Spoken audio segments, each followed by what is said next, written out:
All right, let's do this shit. Hello everyone, it's Jay here, and today I will be reviewing and breaking down Ultimate number 3. There will be spoilers, so you were warned. But I will be giving you another warning when I get to spoiler territory, okay? So, chill. Don't leave yet. Unless you want to, then, bye, whatever. Anyways, but before I go over this... Oof, that glare. There you go. Yeah. So yeah, Ultimate issue number 3, written by Dense Camp. Artist credit goes to Juan Frigeri, and this cover was drawn by Juan Cabal and colored in by Jesus Arbutov. I give them their credit, okay? So let's start off with what is the Ultimate Universe, okay? So as you know, if you watch the MCU or any other deep comic book stuff now, it seems like there are different universes, right?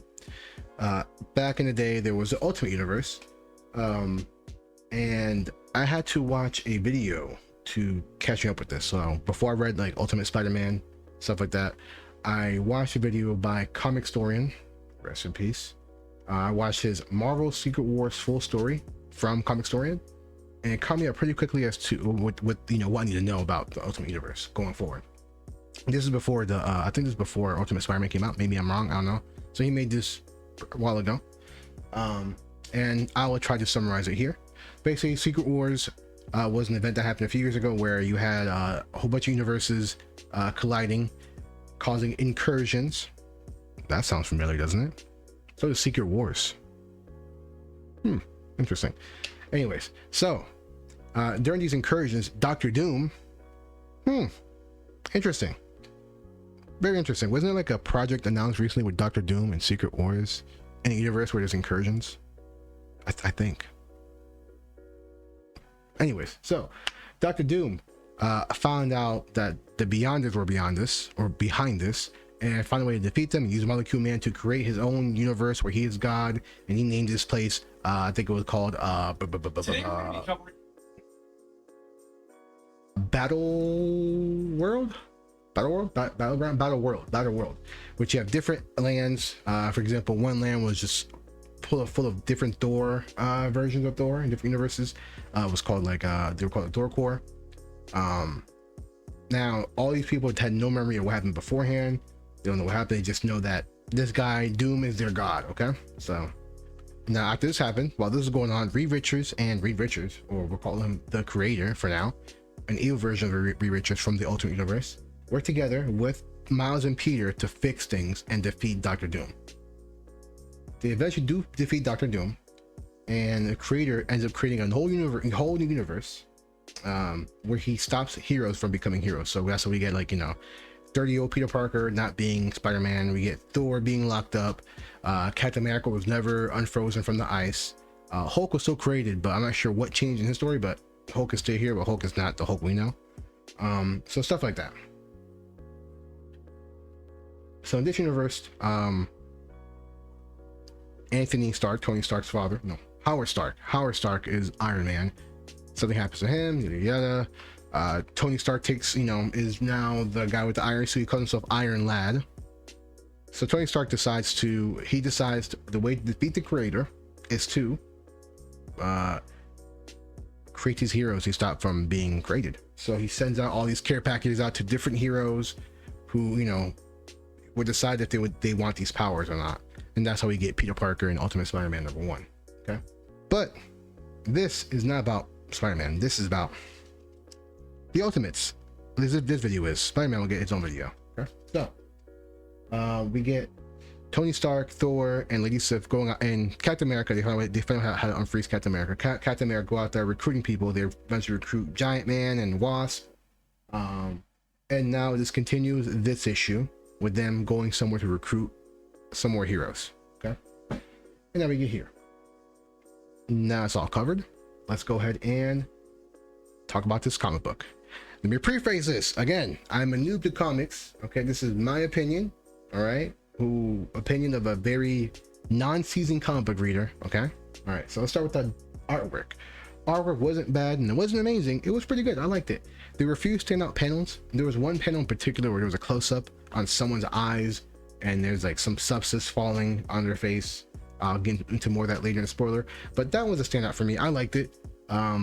It's just I'll explain why later. Okay, so artwork was pretty good.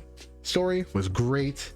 I laughed, I was intrigued, I was sad, I was horrified, I was entertained throughout the whole comic. There was no point where I was like, let me skip ahead. No, I enjoyed all of it. I enjoyed the dialogue. Dialogue was great. It's great watching a teenage Tony Stark interact with like a grown man Thor and Lady Sif and other people around him.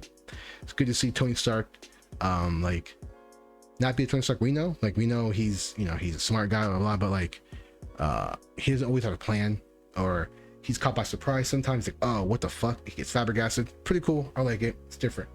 At least for me, I'm used to like, you know, MCU Tony Stark, I guess. But now we get into spoilers. Okay, 3. What the fuck was that? 3, 2, 1. Spoiler time. All right. If you're here, it is your own fucking fault. All right. So we start off here on a fully lived on island in the Pacific, and we see some sort of bomb go off. It looks really green. I'm assuming, we're all assuming it's gamma radiation or gamma bomb of some sort, because it says in the caption, say it's the birth of the Hulk.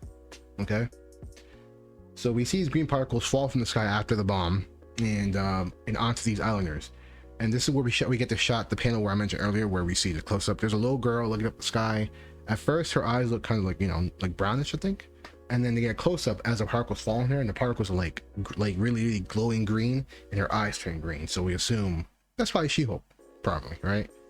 It just shows, like, you know, I like that panel just because it shows like the innocence of people living there, and how they were just living their life, and it's just a little girl, and you know, it's just pretty fucked up. Okay. Next we get is report number 1 from Operation Castle Gamma. We find out there were a few people here working, a few redacted individuals. We don't have any names, who work with Dr. Banner, or with Dr. Banner's company, or whatever they call it, who was the Hulk, who was bad in this universe. Okay, he's bad, very bad. The operation, I guess, is called Operation Castle Gamma. We find out this gamma radiation bomb had a blast yield of 22.8 megatons.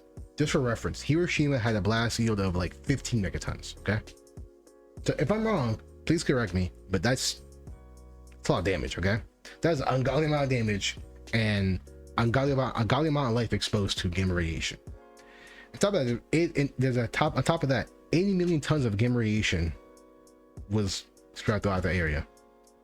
So all those particles we see, that's all just gamma radiation. So the people working on this island nicknamed this island Monster Island because of how everything was mutated and transformed, in, you know, thanks to the gamma radiation. So these people who work here are disgusting human beings. Okay, like Dr. Banner's project is full of evil people. In this report, this person says, while the islanders who live here live different than us, they need better test subjects than fruit flies and mice, because they're more like us than fruit flies and mice. Not those exact words, but that same sentiment. Like, these are human people, but these are just test subjects, right? But as we find out, that's how Banner sees everybody anyway. So now we fast forward, we see Tony, Lady Sif, and Thor arrive on Monster Island.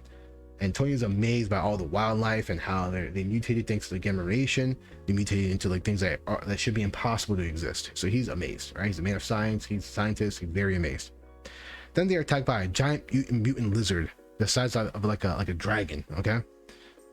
And everyone's like, holy fuck, this thing is huge. And Thor and Lady Sif like, ain't nothing. So no lie, it says 1 minute later, and this thing is fucking destroyed. Like, it is killed. Oh wow, Tony watches the sadness. He's like, what the fuck? Because he wanted to keep this thing alive. At first, like, oh, well, that's funny, haha, he's sad. You know, it's like, oh, what the fuck? Why? You know, he's like, you killed him. You didn't have to kill it. It's like, LOL. But then you find out why. It's because he says every living being on this island could be unique and special, and every you kill one of these things, it could be an extinction for this type of species. So it makes sense. He wants to preserve life and see, you know, how they live. You know what I mean? In not experiment, but I guess he's a scientist, you know? So I don't know if that's like, not think about it. Is that a good thing or a bad thing? It could be a good thing. Like, is it coming from a place of like want to preserve life because it's life, or because it's coming from a place where you want to preserve life to observe and experiment and see, which is not that much different from Banner. Well, Banner's killing life. I don't know. Still pretty. I don't know. I'm gonna assume he means preserve life because number one, you know, you don't want any animals being. You don't want to be the reason why anything goes extinct, right? But it could be just because of science.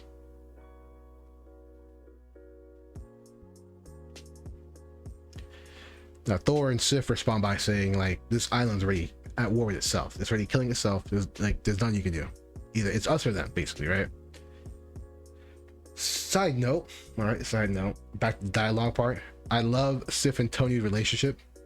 You can tell Tony's a little intimidated by her, and you can tell Sif is not a fan of Tony at all because he's a scientist. Like there was a point where like Thor was like, you know, Sif, stop hovering over me, like, you know, stop, like, you know, get off my ass, right? Stop hovering over me. And she says, I'm not hovering. And Tony says, well, your feet aren't touching the ground, so technically you are hovering. Which Sif responds by just glaring at him. And you know the glare I'm talking about, right? You know, like that angry woman glare. So it's like, okay, well, I guess I'm just gonna leave my observations for the island then.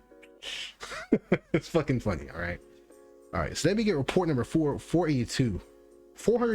We had number 1, and there was 482 reports.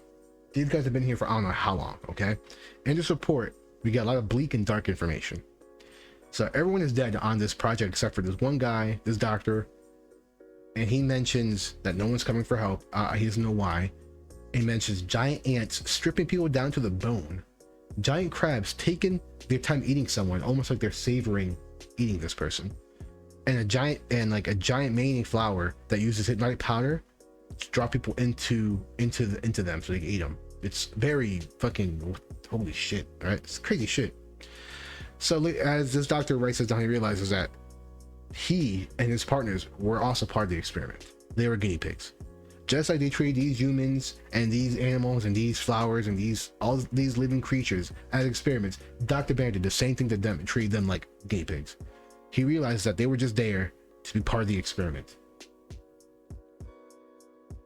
Kind of karma, right? What goes around comes around. But Dr. Banner is truly evil.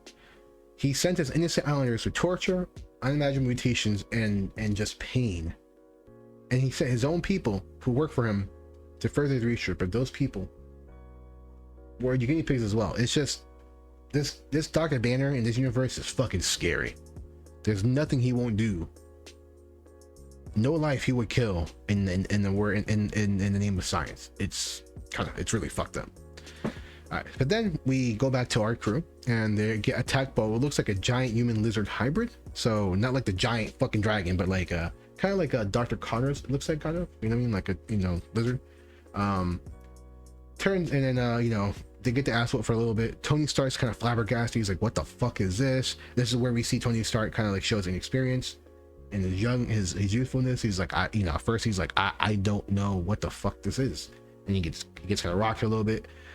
Thor ends up saving the day, but right before he lands a final blow, we hear someone scream, no, please stop, or stop. And it turns out it's that little girl who's now a grown woman who is now looks like a Hulk. She's a She-Hulk now.